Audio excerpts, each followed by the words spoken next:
Okay, on the program, Racism 101. How does the Māori Party get away with this? Get you to understand and think this through, but you won't because you're all carried away with your mighty white self. So why did the Speaker let it slide? He should be sacked. No apology, no retraction, no nothing. Would a Pākehā New Zealander get away with such vile racism? Get real. Also tonight, can't land a job. I speak to one of the country's top recruiters about why the job market is such a mess right now. Welcome to the program. Let's go. Are we paying these people to front up, or are we paying them to fly to Wellington to eat their lunch? Should you really lose your career for refusing to take part in a 90-minute lesson about Māori culture? This government doesn't actually have any idea how to get economic growth. Show us what you made of, Prime Minister. Editor-in-Chief with Duncan, Garner. Okay, you're with the Editor-in-Chief. Nice to have you along. Evening, everybody. I'm Duncan, Garner, and welcome to the podcast. Please subscribe if you can. Just tick there and away you go.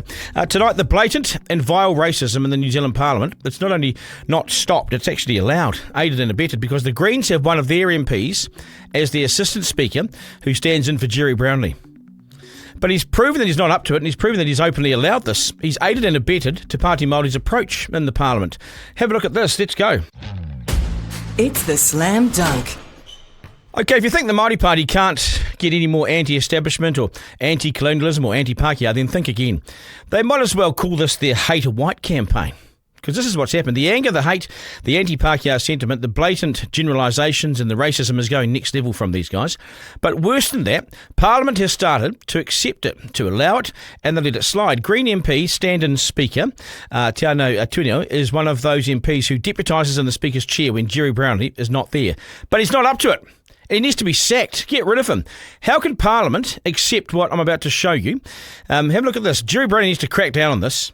If we can continue to allow this, then our country's stuffed, I reckon. The MP is the Māori Party's Mariamino Kapakingi, the same one who questioned the right of Pākehā New Zealanders to actually live here. You know, she said, "Oh, you're welcome." Basically, she said that we're visitors at our own land. Anyway, wait, there's more. How did she get away with this? Have a look. Probably the first thing I'd want to say, Mr. Speaker, is possibly to the Speaker just before me is, that's mighty white of you. So, let me repeat that. That's mighty white of you. You're what? You heard it.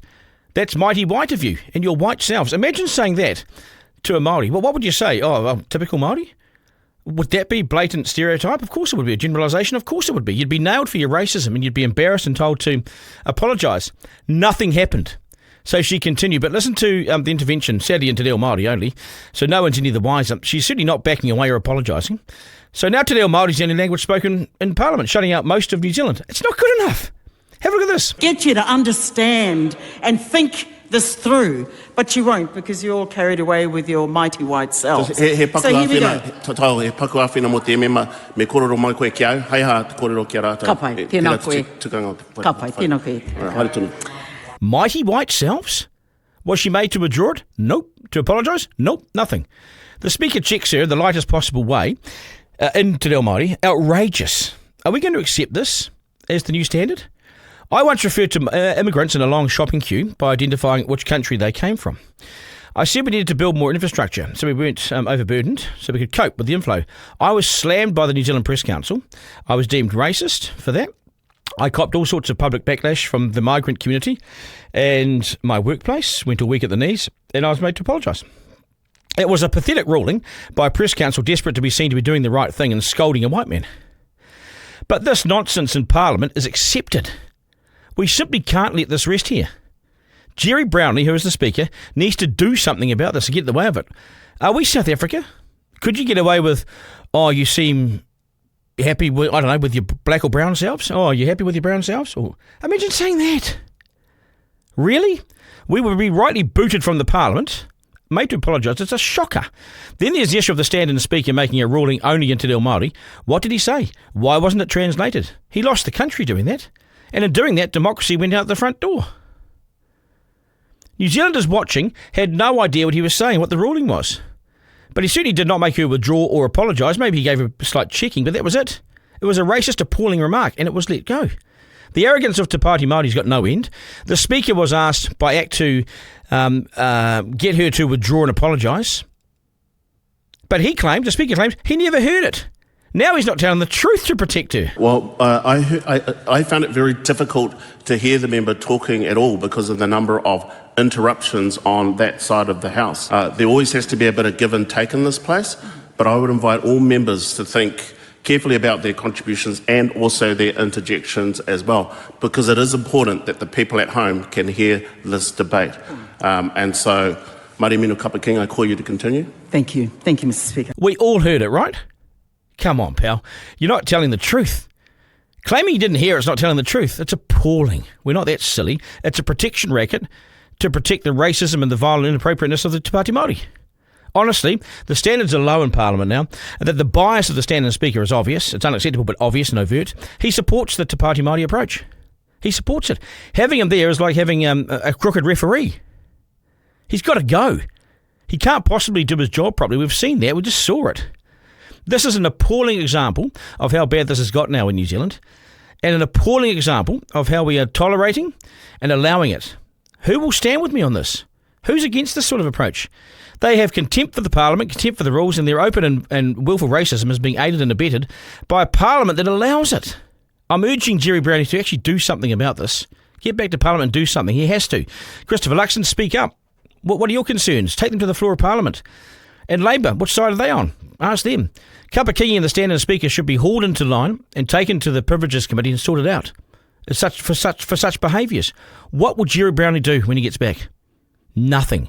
If so, then we get what we deserve in New Zealand. If we stand for this, then we'll see more of it. I say we stand against it. We should stand against it with everything we have. It's appalling. Editor-in-Chief with Duncan Garner. Okay, so unemployment is still expected to rise this year, above 5%. It's already above 5%. It will go further. That's despite being in the throes of the so-called economic recovery. But are people finding it hard to get jobs? They certainly are. I'm speaking to so many people that are up against hundreds of others for jobs. And are employers hiring? Around the margins, it's a train wreck. And the bodies are piling up. Some people have applied for hundreds and hundreds of jobs and having no luck. That's got to get you down. Are you done when you're 50? At what age will they not look at your CV? And how much disappointment can one person take? Is there a better way? What on earth is going on with our jobs market? One of the country's top recruiters is Shay Peters, and he joins us now. Shay, g'day, nice to have you on. Thanks, Duncan. Good to be here. How's the job market? I've been speaking to a few people recently they're age 50, hundreds of jobs, job applications deep, and having no luck. It's tricky out there, eh? Oh, it's awful. It's the worst I've seen it. Yeah. Really, it's so, and I remember you said this last time to me. It would have been a few months ago. You said you haven't seen it like this. Has it got worse? Nah, it's pretty much stayed flat from where we were. I mean, we are seeing unemployment rise to 5.1%, which is going to have an impact. But I think the sense that I get is that we are at the bottom of the trough. Yeah.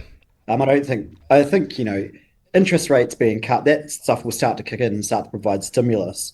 And then there's always a lag between that and then unemployment dropping. But still, 5.1% is pretty depressing. It is depressing. And if you look at younger people as well, it's even higher, way higher for younger people. So, that tells us something as well. I just wonder, we're lucky, I suppose, with Australia because people can go to Australia. So there are jobs in Australia. But we need our own confidence back here. How on earth do we get confidence back? Interest rates have been falling for some time now, yet it doesn't appear to have flown through.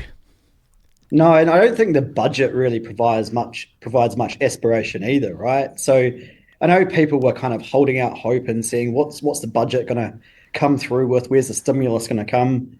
But I don't think that hope's really come through. We do seem to certainly be a country that lacks a bit of aspiration at the moment. It's pretty dark. That's how I feel too. I feel I'm glad we got you on today because I feel like I look around for confidence and hope. Without hope, you're stuffed. So you got to have hope. So I always have hope. But I look around and we almost need some leaders in the market to lead. We need people to start to take some investment decisions and to invest and to hire and to spend money on plant capital and people and so forth. Because without that, you won't get confidence. So we need to see some first movers. Oh, yeah, and that is the bit that this budget, I mean, it was coined a growth budget. Really, though? However, I mean, we're forecasting 0.8% GDP decline this year. So I'm not sure, I know we're forecasting circa 3% GDP growth next year. But to get growth, you have to have productivity. And to get productivity, you have to have talented people. Because without talented people, productivity ain't going to come. No. That's for sure. And to get economic growth, you need to hire. People leave. But you need to hire. Yeah. Economic growth, Bill English always said to me, economic growth is when someone hires someone. So if we can hire people, then we pay people and they have a better life. And therefore, we get growth. But to call something the growth budget, I think you're right. To point that out, to call something the growth budget, yet the indications are we're going to go backwards. You can't call it the growth budget. No. There's no chance. Our wages just can't keep up at the moment. Yeah, that's a crucial bit. Australia does have more aspiration. Yeah, it does. But their salaries and their wages, I was there over Christmas, and I was astonished at just the pay gap. Now, I know that we always talk about brain drain and pay gaps and everything, but the pay gap is now, it's not just 20% or 30%. It's way up. But I spoke to a music teacher recently on $160,000. Music teacher in a school, mate. And we see it right across a number of industries, right? And I think that's the real concern. And I think I've said it before, like it used to be the young people go off traveling and they do their bit. But the demographic of people that are leaving now, that's the biggest concern, because they're the people at subject matter expert level or manager level. They're leaving with their families and they're not coming back. No. And that's the institutional knowledge and the IP that we're losing out of this country. But there's no reason for them to stay, because they look around and it's like, well, I can stay here, get paid a bit less. Everyone's doom and gloom. If you're in Wellington at the moment, I don't know if you've been to Wellington recently. Try not to. But God, you walk down the street, and it's my hometown, and I love Wellington, but it's depressing. Yeah. I'm from Wellington, and I've worked there. Did a good chunk of time there, 20 years, and love the place. But I know when even National gets into power, it can sort of power down a bit, because they always sort of bring the job level down and everything. Yeah. But this time, the rot's set through the private sector too. So it's just the whole thing's just reduced, and it must be depressing, especially in winter. And it won't get better for a little while because we're in winter, and we're affected by that sort of shit. Yeah, we certainly are. Like our brains, like as soon as that grey starts to hit grayscale in Wellington, it becomes pretty bloody depressing. And it's, we're seeing institutionalized hospitality venues shut down, all that kind of stuff that people, they used to go out and have fun, but I don't see, there's not much fun. And you talked about, when National comes into power, Wellington gets quashed a little bit, and I get that. But man, this anti-Wellington sentiment from this government seems a lot harsher than many others that I've experienced. I was at a charity dinner, and certain navy blue ministers were there presenting, and it was a real rah down with Wellington scenario. And I'm like, I was looking around the crowd, I'm like, no, I don't like the sound of that. I think they're anti-public servant, but the problem is they have taken this to anti-Wellington, you see. Wellington is more than just a public service. I know it's critical to Wellington, but you've got to be careful when you're a government talking down a city, one of New Zealand's largest cities. You've got to be bloody careful. And I reckon they have been. They've taken the whole thing down. Yeah, and it's like it's our capital city, and it used to be a city that had vibrancy, right? Yeah. Beaches and stuff. But man, it had a culture. Yeah, I agree. It had a little bit of entrepreneurial spirit as well. It was always creative. It was always a town that had creation and creativity and sort of that sort of creative juices running through it and all that sort of thing. But now it's just it's now got that dull grey tag that it had in the 80s. Yeah, and I don't see a way out of it from this budget anyway. I mean, there's investment going into, the big investment is going into education and health. And I'm a firm believer that that's where the money needs to go. But that's not going to reliven Wellington. See, we need some big projects going on, some transformation. This government is relying on the private sector to get us out of this situation. But they're not, I don't think they're taking much onus on themselves to help stimulate things with any big projects or programs of work. If you look at that, the depreciation rule, so 20% on any new plant equipment, that sort of thing, that might... and it's not capped, by the way. There's no cap on that either. So that requires the private sector to make a decision to invest, and so there is a benefit for them to do so. Let's see. That might be something, because there's a 20% return on that. So that's you get something back. Yeah, and I think that's that's where I'm talking about. They're providing the private sector to try and get us out of this situation. Yeah, it's certain sectors or industries by providing that kind of stimulus or that kind of incentive. And let's just hope that people get the balls to go, you know what? Now is the time to invest. We've got the stimulus, and then the money starts coming back in the system again. But you got to have that confidence. And I think the bit about New Zealand at the moment, and I don't want to be all down on New Zealand. Man, I love New Zealand. I live here. And I choose to live here for a reason. But at the moment, if anyone said, is New Zealand great? There'd be people in New Zealand would laugh. It's like, it's not great at the moment. Yeah. And I don't think great is, it's almost like great is way up here. We're just trying to get to okay. We're in survival mode, and that's what I liken it to. Yeah, well, we all thought that 25 was going to be the year we could kickstart again. I actually think, and I'll ask you this question, are we in a worse off position in 25 than we were in 24? I would put money on that we are. Yeah, and it feels like that. I mean, I think we saw in Q4 2024, there was a 0.7% GDP uptick, which was cool. And everyone thought, hey, things are starting to turn. But getting into this year, we're seeing a lot more redundancies, a lot more staff being laid off, a lot more talented New Zealanders leave. I don't think we are in a better position at the moment. And that's going to be a worry for the government coming into election year next year. How do we, and it's interesting you say that, you're seeing a lot more redundancies. I've seen it too, even in our workplace here. I've seen, the last 2 years, round 1, round 2, round 3. Now, what companies are doing is they're not putting the big redundancy things out there. They're doing it sort of more stealthily, and there's a few that go that week, and a couple that week, 3 more there. But by the end of the year, you've lost 60, 70 people. They just haven't done it in one foul swoop, like sometimes you've seen with Today FM and that sort of thing go under. Not big chunks, but it's the same net effect, if you know what I mean. Yeah, it is. And I think sometimes that's worse. That's death by 1,000 cuts. That impacts culture because no one knows where it's going to stop. But I think there is an element here of everyone's thinking that the next year or the next quarter is going to be better. It's that hope. It's like you said, everyone thought 2025 was going to be better. So like they're holding off on the big bang, just hoping that some form of stimulus would come back into their industry or their environment that would allow their cost base to, kind of even out a little bit and their fee income to increase. But it's the revenue that's not coming into the system. That's the confidence bit that we're not seeing. But it's still a government that's spending money. I mean, they talk about austerity, but they're spending more than any other previous government. They're reprioritising money, and they're still spending it. So it's not like they're not spending. They're spending. But where's the money gone? I mean, we don't. I was going to say, where is it? Who's getting this? Where is it? Everyone I talk to that is involved with government has had either a job layoff, or they've had someone leaving their team, or they're down numbers, or their program's not being funded, or they've had the funding cut. I mean, even Radio New Zealand had funding cut by like $7 or $4 or something $1 million. So that has to come out of their bottom line. Someone will lose their job because the best way to save money is people. Get rid of people, isn't it? Yeah, employment cost is always the thing you can attack. It's the highest cost base. The problem is that people are the ones with the talent that make up the organisation to help drive things forward. So, I mean, how far do you go? Like, I look at some of the cuts that have been made, and some of these are just like a beggar's belief. I reckon a lot of this is just optics, right? So we're seeing contractors getting laid off because contractor was a dirty word or consultant was a dirty word. We took solutions to several government or several ministries early last year and said, we can help bring your consultant or contractor costs down to a point where you don't actually have to lose the people, so you still have the people to do the job. Yeah, that's what they need. Yeah, and they just couldn't get there. That was too hard for them to operationalize. And so therefore, the optics government ministers wanted people gone. They got rid of people. But they have got rid of thousands of public servants, right? It's fair to say. Well, they claim it's only a few thousand, but from the numbers that a lot of the jobs weren't filled, of course. But so they're down on numbers by thousands.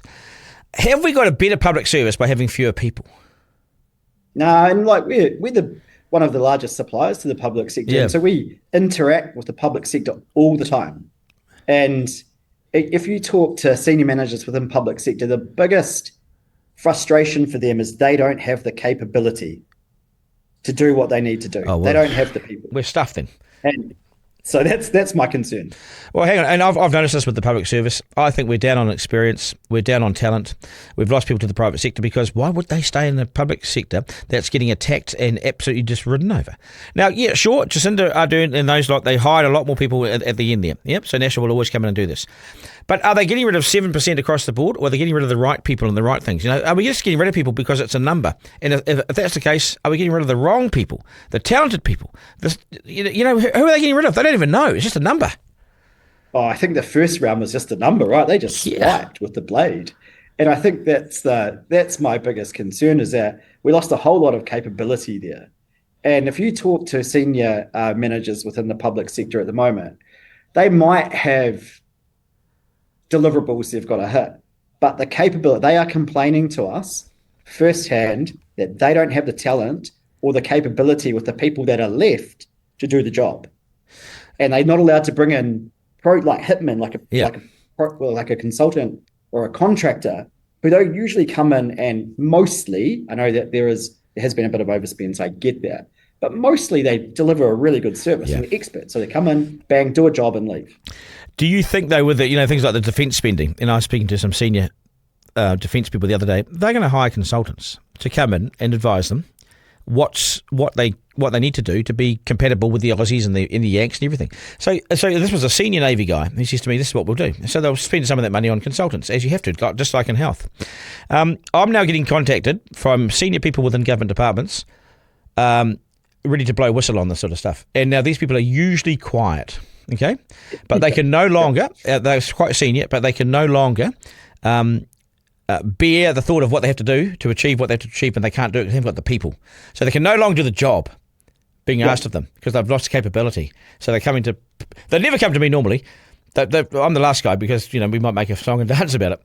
They're now coming to us under the agreed rules that I would never tell anyone who they are. Of course, that's journalism. So how's that? That says something, eh? It backs up what you're saying. But that's consistent. That's consistent with what we're seeing and hearing on the ground.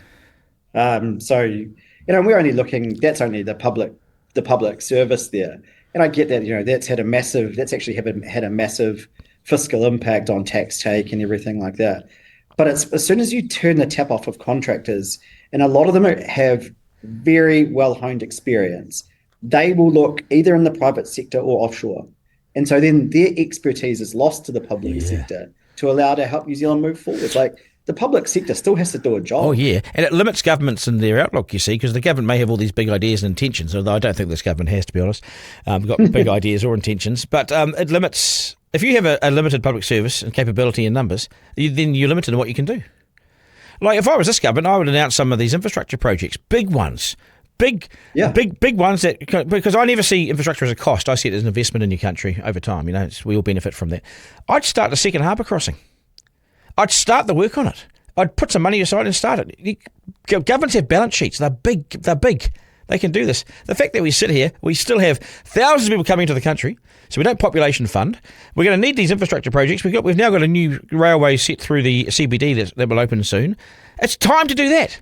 But no, where's the big thinking, But that's the bit where they're trying to... They're not doing any of that, but they're providing tax stimulus and tax cuts to the private sector and just saying, hey, growth is your job. Yeah. Yep. At the moment, ours, where are the accountants? We're managing the balance sheet. Yeah. Growth is your job.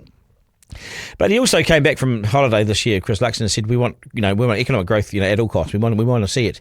And so then some projects were put in front of them. There was the Auckland Waterfront Stadium that was put in front of them, and the council, oh no, we can't do that. Then there was the Eden Park redevelopment, so let's do that. And then the government council said, oh, we're not funding it.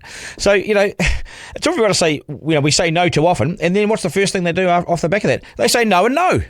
So we can't have hope and ambition if we don't have growth, and if we don't have projects, we don't have growth.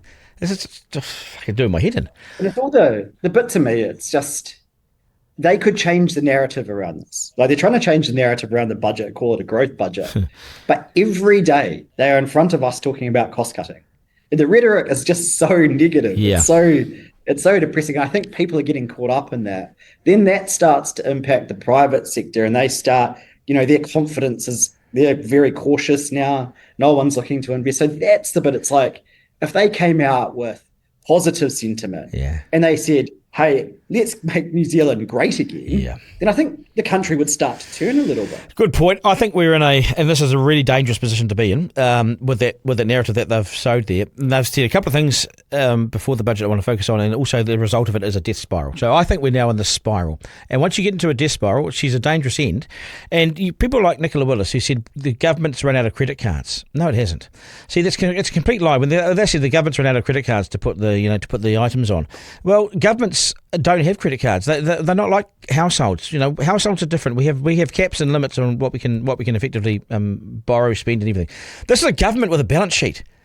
Your credit card is open, and it's open every week because you borrow $500 million every Thursday. So don't bullshit us. Yeah. It's like I said before, the country just feels like it's in survival mode. Like that's where our aspiration has come to. It's like, let's try and survive another year. But that's not us, Shay. It's not how we do it, mate. I mean, like, to me, I'm listening to you today. You and I have had lots of good chats over the years, and I'm seeing something in you which I haven't seen before, and I feel it myself as well. I've been like this for a few months. I feel defeated.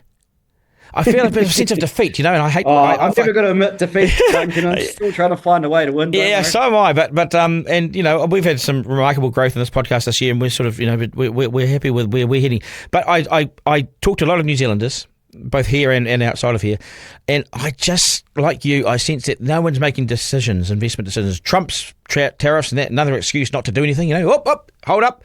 We won't invest. We don't know what the market's going to do, so everyone holds up again. Another year delay. The housing market's flat, so the economy is flat. We need something to bounce. Yeah, we need to want to win again. Yeah. I think that's but we need to learn how to win again. That's a good catch, Roy. We've kept on getting knocked back with these defeats, these fiscal defeats, and it's like, once winning is a habit, right? But so is losing. Yeah. We need to try and break that. Yeah. We need to have that aspiration to try and win again. Yeah, but you have to plan to win, though. You have to. Government come out and say, it's like, let's try and win. Yeah, I'm with you. And see, losing is a habit, so is winning. But winning must be planned. I'm involved with some rugby teams and that sort of thing. And people say, how do we turn the corner? And I say, you have to plan for it. You don't just. It doesn't just happen. You don't just wait for boys to turn up to a school and hopefully the right boys turn up and you might do it. No. You overtly and consciously go out. You get players into a team, whether you bring them into the school, whatever you do, but you plan success. It's not accidental. Very rarely. Maybe it used to be, but it's not now. You have to plan it. You're up against the world, and so I don't think that this government's planning for success. To me, it's all, as you say, the accountants are chopping everything. But who's going to draw a line in the sand and say, right, let's plan for success. I want to win again. I want to be, the government that is open for someone in the opposition to do this. Not that the opposition is much chopped at the moment. God, I mean, they're a debacle. There is room for someone to be positive. Yeah, I think that the planning thing is really interesting because, what I want to hear from the government is the plan. It's like everyone's talking about talent drain and talent impacts the lack of productivity, which impacts GDP. But then it's just talking about cutting costs to get the balance sheet right.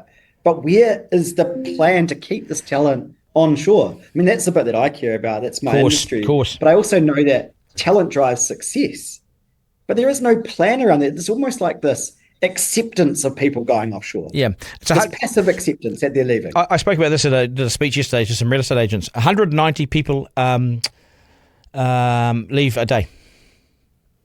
Oh, yeah. 190 people. So in the time that we've spoken, probably 10 or 12 people have left. And we know who they are. They're not 20-year-olds anymore. They're 35 and 40. Yeah. They're established. We're going to go and buy a property, raise a family and buy a property offshore. Yeah. I mean, I've had 2 nieces go to Australia this year. 2 of my mum's granddaughters, 2 of my nieces, gone. University trained, really well trained, educated, and with work experience, gone. One mid-20s, one late-20s. They won't be back. There's no return ticket. No, and it's not like, you talk about them, their demographic. I had a dude who I played cricket with, who's probably mid-30s, highly talented, really good degree, had a really successful career within both the private and public sector in New Zealand, off to Australia. Yeah. Just like that. Just like taking family, got kids, go set up shop over in Queensland. It's all over. It's warmer in Brisbane. Yeah, but the job's available. Well, I was down on the surface over Christmas. Well, I could have easily stayed. Changed fields. I wouldn't be doing this field anymore. But there's plenty of work. Retail, guys in retail left Massey High School. No qualifications. He's on $55 an hour in retail. You just don't get that here, Yeah. I might leave it there before we talk ourselves into a black hole. It's not all doom and gloom, but yep, I can appreciate that. Yeah. If you're a 50-year-old or even a 40-year-old and you get your CV out there, and what's your advice to them? You've got to be really targeted with your job search. There's not many roles around, and you've got to pull out all the stops. I still think with very few jobs around, it's the networks that you need to invest in. People will still, it is still the influencing bit, whether it's through someone like a recruitment consultancy or just your mate down the road who knows someone. Yeah. That's how jobs are getting, because there's so many applications that come in. Organizations can't weed their way through them because they're all driven and written by AI anyway. Yeah. So they're all looking pretty similar and they're all looking amazing. Yeah, and so I think in your networks is the key one. Yeah, so that's sort of it's who you know and who you work with and who you know of, and man, that cuts a lot of people out too, though, doesn't it? Certainly does. And I think, if we think about certain generations of society that don't necessarily like to interact with other humans, man, how are they going to survive in a world like that? Well, these are soft skills that you talk about, right? The soft skills are crucial now. Soft skills is what we're doing now. Soft skills are having relationships, friendships, having social skills. Yeah, and they're going to become even more apparent. Like I said, AI, all the process stuff, it's going to go. Go on. Yeah. It's people who can interact and influence. They're the ones that are going to win at the end of the day. God, that's scary. Oh well, the sky never fell in the end. I mean, I've always reported on the sky falling in, but I've never seen it fall in. I've always reported on politicians that will never come back to Parliament, but they're still there. So hold the phone. We'll be right. Nice to see you, Shay. Keep in touch, mate. Okay. Thanks. Editor-in-Chief with Duncan Garner. Okay, that is us. Thanks for your feedback and your support. Get in touch through our social media channels at Duncan Garner Podcast on TikTok and Instagram. Flick us an email, duncan@rover.nz. To my team, thank you guys. Isaac, thank you, brother. We'll do it again tomorrow. And remember, life is no dress rehearsal. No curtain raiser. This is it. We live in one of the best places on earth, despite the racism in Parliament that's being allowed. So get out and enjoy it. Have a great rest of the evening. Take care, New Zealand. Ta-da. Editor-in-Chief with Duncan Garner.